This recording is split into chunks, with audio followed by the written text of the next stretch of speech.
leader of has the finally chosen taken human ones. form. What truly shook them was realizing that you can't be controlled, and that's exactly why you were born to lead. They threw everything at you. Rejection, manipulation, false accusations, betrayals that could have broken even the strongest spirits.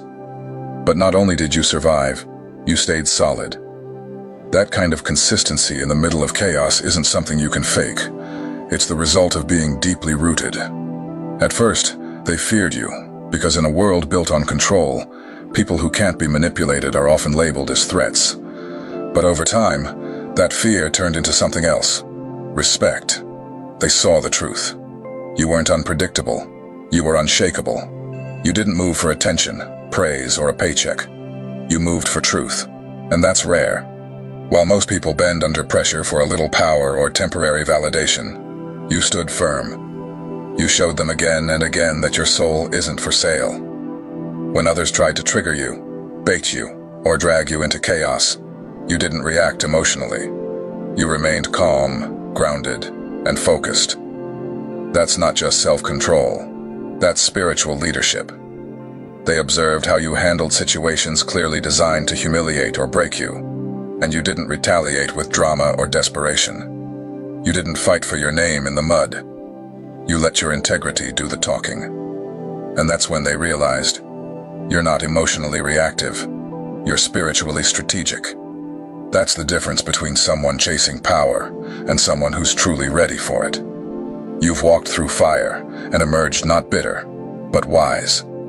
That tells them everything they need to know. You're not fueled by ego, you're moved by purpose. And people like you, you're impossible to manipulate because you're not dependent on their approval, their platform, or their perks. That's what makes you dangerous to the corrupt and priceless, to those still holding on to truth and justice. They know now, you're not someone to control, you're someone to follow. Because when chaos erupts, you don't just stay standing, you lead. You speak to souls, not just audiences, and they've realized that's what actually changes nations. Your words don't sound rehearsed. You don't speak like someone trying to impress a crowd. You speak like someone trying to wake the dead, and people feel it. It's not about perfect delivery or eloquence. It's about the weight, the energy, the rawness, and the soul behind what you say. You're not performing, you're revealing truth, and that's what shakes people to their core. The Secret Service agent didn't just listen to you speak. They watched what happened after you spoke. The atmosphere shifted.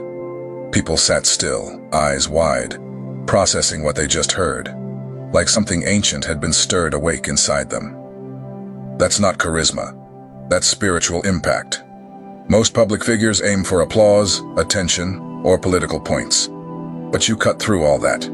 You speak to the part of people they've been told to bury, their spirit, their knowing, their inner truth. You say the things others don't have the courage to whisper, even in private. You bring honesty into rooms where lies have been comfortable for years. And you don't do it to offend. You do it because you have to. It's who you are. Your voice carries spiritual voltage, and people who feel energy, even if they don't understand it, recognize that current immediately. They've heard all the polished speeches and crowd-pleasing sound bites before. But you come with no filter, no facade, and no addiction to approval. You say what needs to be said, even if your voice trembles, and people don't just remember your words, they're convicted by them. That kind of power doesn't come from any leadership seminar. It's earned by surviving pain, walking in truth, and bleeding authenticity. Those who crave power the most are usually the least fit to handle it. But you've carried responsibility without a title, protected those who never thanked you, walked with integrity even when silence would have been easier. The agent didn't just hear your words, they watched your track record. You never used influence to control. You used it to uplift. That's why they trust you. Real leadership is spiritual. It's about being trusted with people's hearts, not commanding their actions. You don't crave control, you crave justice. And in a world of performers, that makes you rare and dangerous in the best way. You didn't play the game, you rose above it. That's why they're endorsing you. Your trauma was your training. They know you didn't read about injustice, You lived it.